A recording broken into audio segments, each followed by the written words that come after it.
Datos escalofriantes sobre el Vaticano.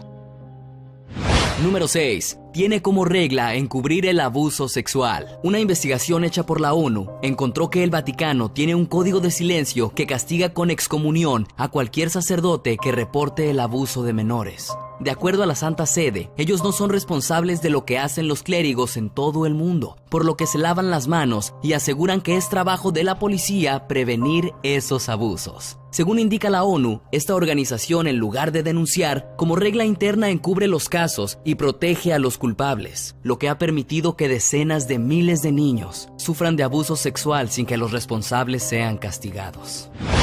Número 5. El Papa no puede ser despedido ni enjuiciado. Según la ley, el Papa es la máxima autoridad tanto en el Estado del Vaticano como en la organización de la Iglesia, y por eso no puede ser despedido ni enjuiciado bajo ningún motivo. La protección que esta ciudad ofrece es tanta que incluso el Papa anterior se quedó a vivir en ella después de renunciar, pues mientras permanezca ahí no podrá ser demandado o acusado por los escándalos con los que estuvo relacionado durante su cargo. Número 4. No ayudaron a los judíos durante el Holocausto.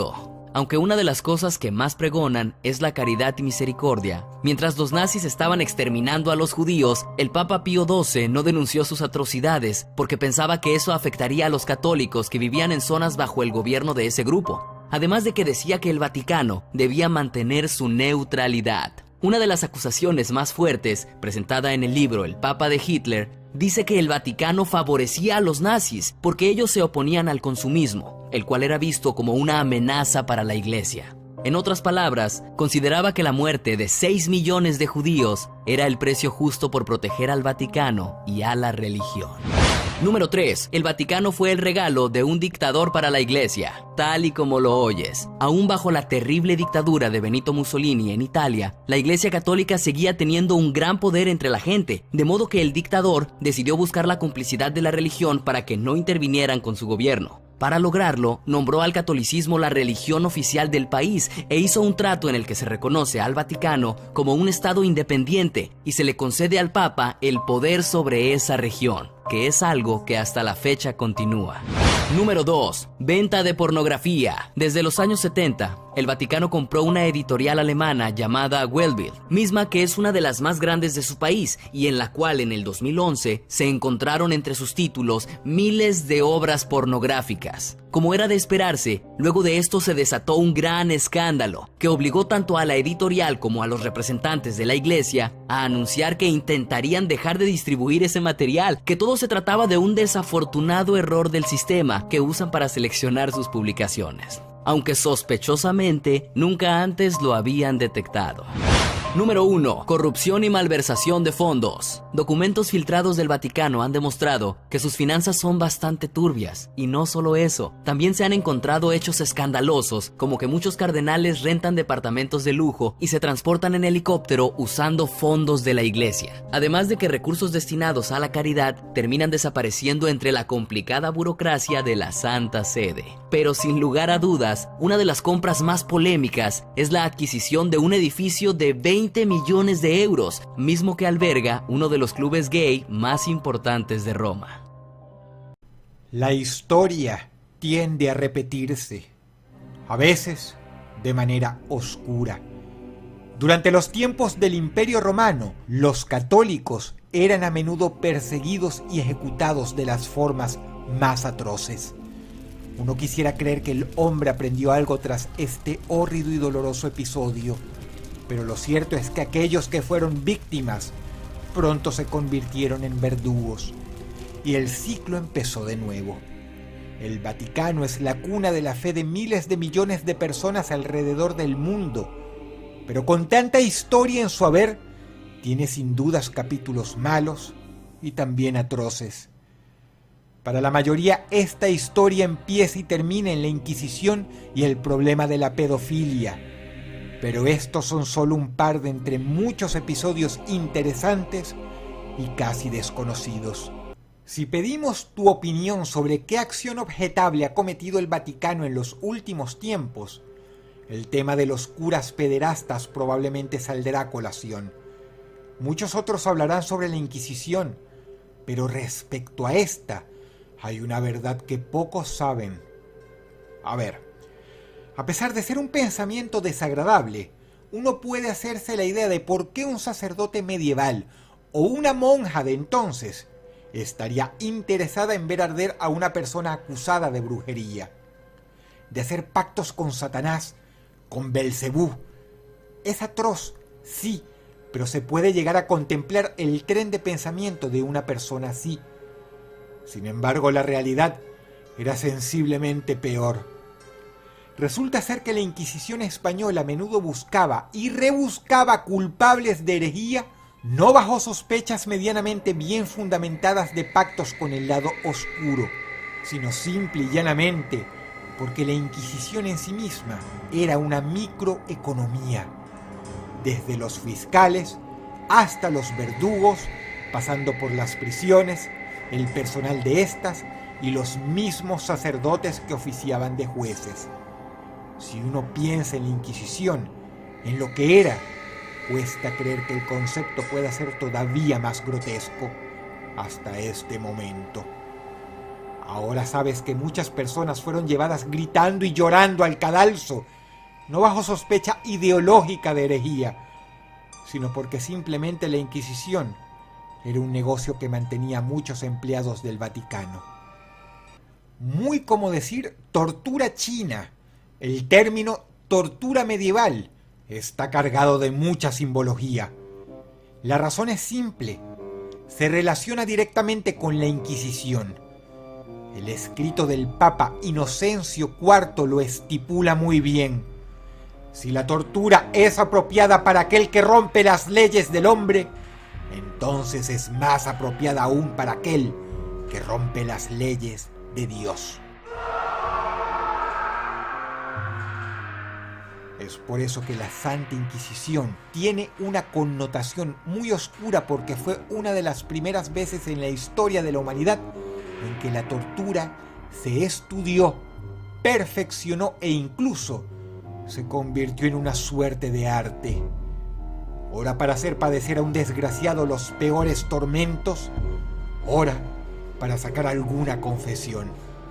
Y muchas de ellas, como la privación del sueño, la tortura psicológica o incluso el conocido waterboarding, son usadas hoy día en versiones más modernas por las milicias de algunos países. Pero si todas esas cosas tuvieran copyright, le pertenecerían al Vaticano. Es obvio que siendo una de las instituciones más antiguas del mundo, la Iglesia haya tenido trifulcas internas. El problema es que hubo tiempos en que el Vaticano tuvo modos bastante duros de lidiar con estos problemas. Martín Lutero no fue el único que puso el grito en el cielo al ver lo que consideraba como una estafa del Vaticano hacia el pueblo, ya sea por sacerdotes cobrando dinero por conceder la entrada al cielo o por abusos de poder de diversa índole. Católicos muy amados por sus comunidades, como John Wycliffe, sacerdotes como Jan Hus, o personas como William Tyndale, culpados simplemente por traducir la Biblia al inglés para que su pueblo pudiera leer la palabra de Cristo, fueron todos mandados a matar de maneras atroces por el Vaticano. Muchos creen que el marketing es, entre comillas, un invento del siglo XX, pero se equivocan. En un sentido más abstracto y arcaico, el marketing es casi tan viejo como la civilización y la política. En la era medieval u oscurantista, la Iglesia y otros poderes bajo esta abogaban por mantener al grueso de la población lo más ignorante posible, pues habían comprendido algo de lo que lamentablemente los mandamases todavía sacan provecho hoy día. Una persona ignorante es fácil de controlar, y un método increíblemente efectivo con el que el Vaticano atraía nuevos adeptos era con estas bellísimas vidrieras.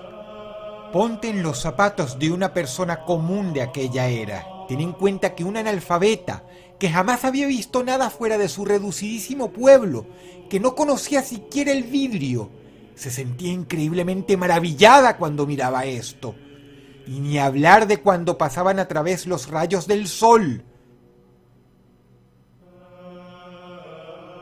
El Vaticano encargó cientos de miles de estas vidrieras, no porque sintieran especial favoritismo por este arte, sino porque lo usaban en los templos a modo de venderle más fácilmente al pueblo la idea de un paraíso, de una vida sin carencias ni límites.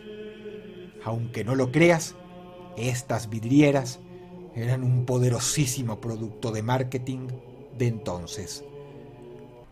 Cuando se habla de los secretos y los escándalos del Vaticano, se tiende a revivir antiguos eventos históricos. Pero, ¿qué hay de las cosas más recientes? En lo que compete al puesto número 5 de este top, el nexo de la Iglesia con organizaciones del crimen, como la Cosa Nostra, entre otras, son un secreto a viva voz. Incontables pruebas de tolerancia vaticana y conveniente acción de mirar a otro lado son más que conocidos y bien documentados. Tanto ha sido así que se sabe que el crimen organizado tiene sus tentáculos bien entrelazados con el Banco del Vaticano. Y si tenemos en cuenta que hablamos de organizaciones que extorsionan, asesinan, promueven la prostitución y en muchos casos el narcotráfico, es más que obvio porque esto es un lamentable escándalo. En tiempos recientes se ha visto un esfuerzo de los miembros más altos de la cúpula vaticana por deshacerse de este romance con el crimen organizado. Pero del dicho al hecho, no todo tiene que ser necesariamente oscuro. El Vaticano también guarda secretos tragicómicos que te pueden hacer sonreír. La siguiente alegación puede prestarse a discusión, pero pasa que según muchos entendidos, este fue el más grande artista de la historia. Fue arquitecto, pintor y escultor. Y en todas esas disciplinas excedió de tal manera que incluso en pleno Renacimiento, periodo histórico que parió a varios de los artistas más importantes en la historia, nadie igualó a Miguel Ángel. Estamos hablando del hombre que ideó y pintó la Capilla Sixtina, el cuadro de la creación de Adán, y también esculpió esto. Sé que cada cosa que apareció en pantalla la reconociste. Considera que todo eso es obra de la cabeza y mano de una sola persona. Pero había un detalle que hoy para nosotros no es un problema, pero en aquel entonces sí. Miguel Ángel era homosexual, y no precisamente un homosexual discreto. Era amanerado y del tipo escandaloso. Para dorar a la píldora, también tenía carácter de artista, pero lo salvaba el hecho de que era Miguel Ángel, el más grande, el creador de obras dedicadas a la iglesia tan maravillosas que hoy, a más de 451 años de su muerte, reconoces. Ahora, por otro lado, tenemos que el Papa era Giuliano della Rovere, nombre del pontífice Julio II, conocido como el Guerrero, no tanto por su pasado como por su mal carácter. Te podrás imaginar que a todo el mundo se le ponían los pelos como escarpias cuando Julio II, un burócrata con temperamento, y Miguel Ángel, un artista con carácter, estaban en el mismo cuarto. Era una cosa más o menos así. Pero lo lindo de esta historia es que aunque no lo creas, ambos eran muy buenos amigos. Hay quienes creían que se odiaban, pero no, se estimaban muchísimo. Y obvio, Julio II podía haber sido muchas cosas, pero jamás un tonto. Él sabía muy bien la condición sexual de Miguel Ángel, y eso no impidió que lo defendiera muchas veces y le sacara las castañas del fuego otras tantas. Y no pienses mal, Julio II era heterosexual. Simplemente, ambos eran amigos. Se dice que algunas veces peleaban, a veces hasta los puños, Peleas que, por supuesto, ganaba su santidad. En ocasiones Miguel Ángel aparecía con un ojo morado. Otro secreto más del Vaticano.